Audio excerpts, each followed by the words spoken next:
Hi, my name is usefull. In this tutorial I would like to share some techniques that I learned during my time making my Term 3 project with Vertex School, namely trim sheets, how to create IV, and working a little bit with modular assets. If you're interested in seeing how I created this specific scene, I have written an 80 level that I will link in the description. However, for this tutorial I have created a smaller scene to explain the concepts more in isolation. In this scene I only use two texture assets, one for all of the construction and one for all of the IV in the scene.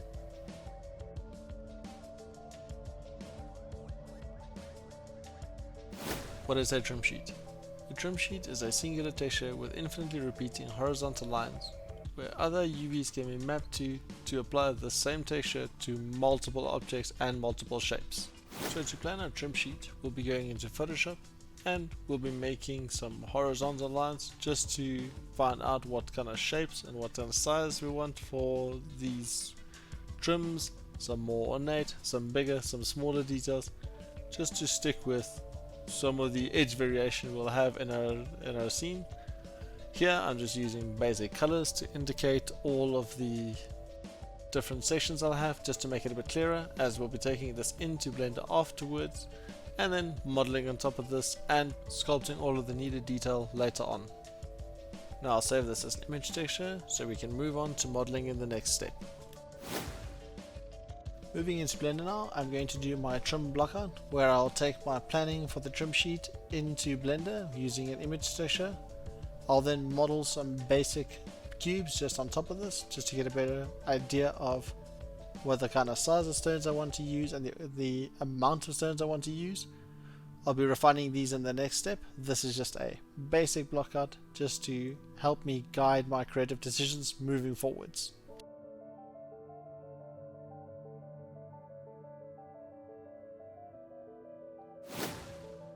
For refining the trim sheet, I'll be beveling the edges and making sure that the sheet lines up from the left and to the right, just to make sure that I'll have a good repeat. And for the edge bevels, the trim sheet will be rendered with a camera facing straight from the top, so if there's no edge detail to be seen because of the sharp edges, you just won't have any detail there. So every detail I'm adding in this step, I'm beveling the edges to get a good light bounce and to get a nice render. Here's just an ornate piece I'm creating. I'll also then confirm that this actually does repeat, just to make sure that when I do tile this sheet, it will tile correctly. For the sculpting in Blender, I'm just going to be adding a simple matte cap. I'll then use the flatten brush to chip up the edges. This will create a better curvature mask for when we bake in substance. It'll also break up the light bounces we'll see in the normal maps considerably, making it feel a lot more like stone and wood and metal like we want it to. In this step I'm just going through and just tacking every edge, just getting that 3D feeling out of it.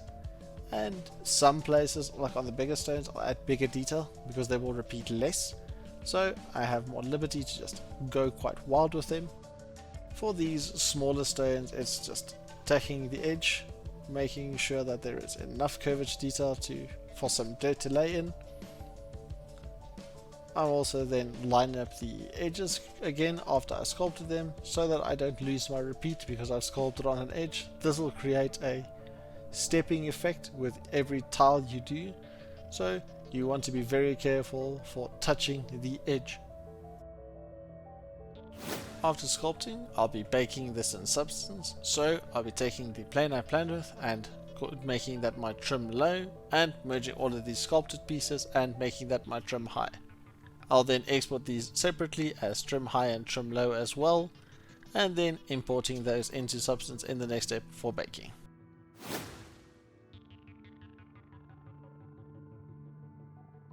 In my substance paints now, I'm going to be bringing the high and the low poly that I exported from Blender, and I'm going to be using those as the high and the low poly in the bake menu and baking out all the maps to prepare for texturing. Starting with masking in substance, I chose 3 materials: concrete, wood and bronze, and I'll be painting a mask in the layers just to define where these materials will be on my trim sheet. Once I've done this, I can then apply all of my modifiers to where these materials would be on the sheet themselves.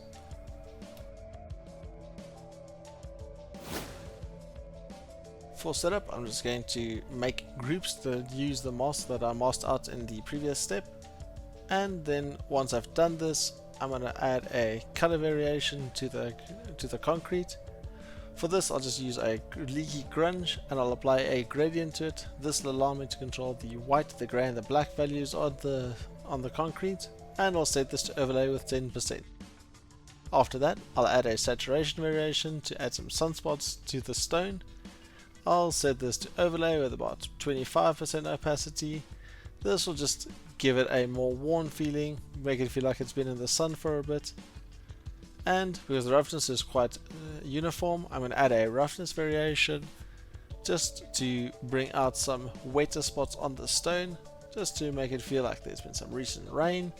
And in the roughness channel, I'll set this to 25% opacity. For the ambient occlusion, this is just the dirt that goes in between the stones. I'll just use a black mask to mask this in between the rocks, just to make it pop out a little bit. Adding some black streaks onto the rocks then, just to bring out the grunge of the rocks a little bit more, with a light overlay of like 10%. I'm then going to add a metal edgeware to the stones, which I'll break up with a group mask and a grunge fill. This will just make the stones look a bit more worn and fit into the environment a little bit better. For texturing the wood, I'm following the same steps I did with the stone. Adding a color variation just with some green to show some ivy laying on it, adding a saturation variation to show some water that's been dripping into it, and adding a roughness variation just to create some interest bouncing across the surface of the wood, then finishing it up with an ambient occlusion, and some black dirt just to show wear. For the color variation in the copper, I'm using a green to show some old copper. I'm using a saturation variation to create some dark and light spots, and for this one I'm using a metal wear just as a roughness mask, just to show some more and less metal because it has worn away. With all the maps done, I go back with a global dirt, roughness and light variation just to make the whole sheet feel uniform with itself as well. To make the stones more interesting, I'm just going to create a height stamp and stamp it across every second stone. I will now export the maps that I need from Substance to Blender, and then in the next step I'll be assigning it in Blender and then assigning this trim sheet to all of my objects by UVing them to this sheet.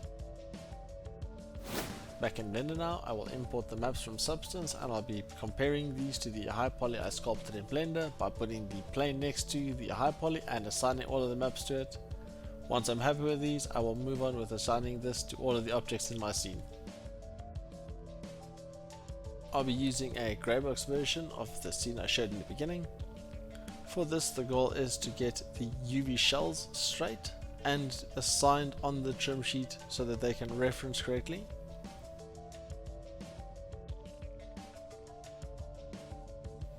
Blender has quite a useful tool for this called Follow Active Quad. You can then make one quad straight and the rest will follow. For the arches around the doors, I found that to be quite useful.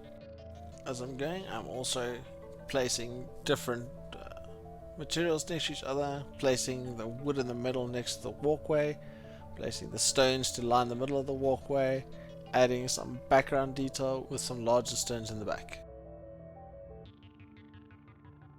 All I'm doing now is just applying the same thing, making a straightened line, referencing it on the UV, moving on to the next piece, until all of the pieces have the satisfactory material difference and the satisfactory size difference.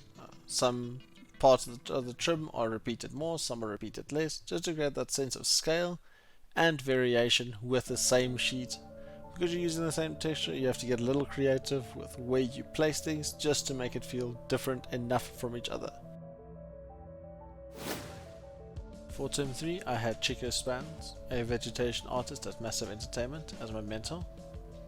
He showed me quite a good technique to create ivy quite simply and from scratch. So I'll be sharing my process of how I create that ivy with that technique. Starting with referencing some ivy, I trace one leaf that I find to be a good shape. I then make 3 color variations of this. Then I go in and try to find what the root structure of this ivy is. Once I'm satisfied with what that root structure is, I'll then move it over and make it a more satisfying color. So here I'm just going around putting leaves on the roots just to fit a good shape. I don't want to go too dense because I want to have some space as I'm going to be layering this in Blender itself. So once I'm satisfied with having a full sheet here, I'll then break this off into smaller sections that I can use to reference as well. Then once I'm done with that, I'll create it into a texture sheet and make an alpha that I can then use to make the transparent background for this ivy as well.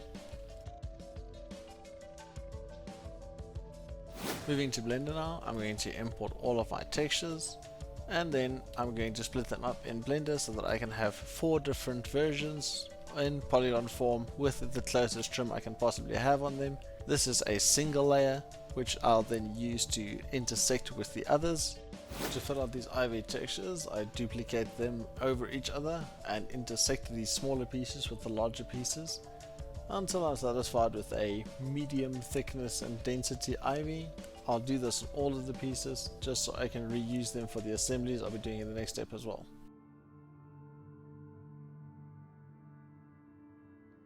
For creating the assemblies, I'll use the already intersected pieces and then create a much thicker ivy version that I can use for larger sections to cover ivy. So then all of these sheets I can use independently to determine the thickness of the ivy in the areas. For sketching the ivy around the scene, I use the big assemblies first to block out the larger volume of where the ivy should be. I then go in and use the smaller, thinner pieces to block out lighter pieces where the ivy starts trailing off.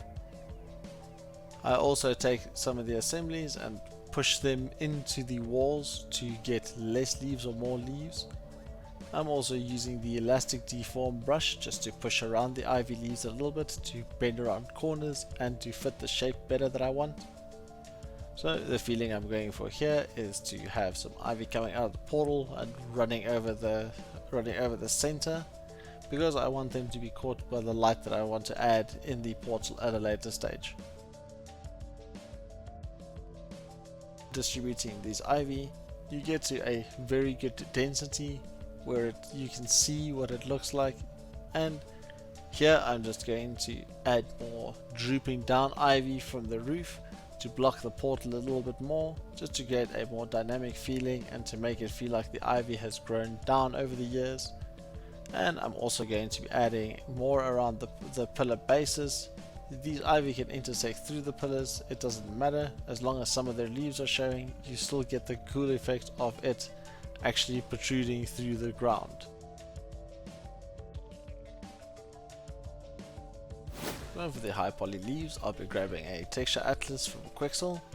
This is just to have some reference of what the high poly leaves should look like. I'm also going to be using these shapes to reference the texture later. So I'll be blocking out a rough shape around these leaves, and I'll be doing this with 3 leaves to then replace the 3 different colors I used at my Photoshop to block out these leaves. So you can see I'm sticking quite closely to these leaves. This is to UV project later on from the top so that I can get the exact texture of these leaves. I will also then be adding some thickness to these leaves just to make a better baked result. I'll then UV these leaves and then reference them off the albedo that I got from Quixel, matching this leaf's position that I modeled off the black and white image. This will then transfer the green very nicely to the leaf. I'll then extrude the sides a little bit to create a bit of a softer edge, and I'll do this for all 3 leaves. So here finally I'll then just push the stem through just to walk further into the leaf where it looks a bit nicer. Now that I have the high poly leaves, I'm going to be using the initial texture from the ivy to reference where I'm putting the stems in 3D now, and I'll just go through and create some Bezier curves just to match where all of these stems go. I'll then add some bend to the leaves just to add some more character to them. I'll then transfer each shape of leaf to a different color I used in Photoshop. This just helps me keep it a little bit more consistent and to just have a reference of which leaves I've done and which I have not. I'm also bending these leaves sideways and turning them and making them face the camera in different orientations as well. This just looks a lot nicer in the bake once I do it. So the goal here is just to have a 3D version of the basic sheet with a lot more detail. I'm also making sure to add some over and under with these leaves because that'll show quite nicely on the normal map and it'll give the illusion of depth even when there isn't. The stems are quite uniform at the moment, so I'm also going to be adjusting the radius on the curves just to create some smooth in and outs of them. Before I move on to baking the high poly ivy, I just want to correctly assign the textures of the leaves themselves. This will just help for some more detail when I do bake them. So now I'll position the high poly leaves to be baked to the low poly plane.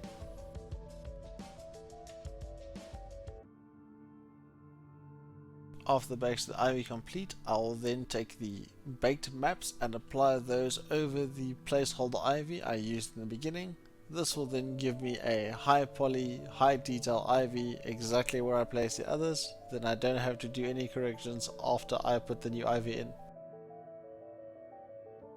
So finishing up the scene, I'm just going to add a portal effect to give a focal point to the scene and to just play off the ivy quite a bit better and just to making it feel like this desolate ancient ruin being infected with this ivy.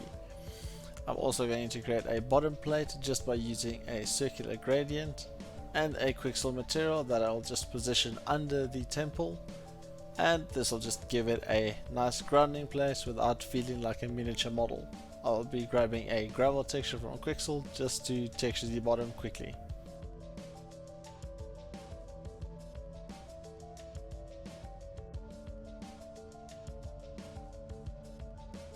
And that completes this tutorial, showcasing the process that I went by creating the small scene and my bigger scene for term 3.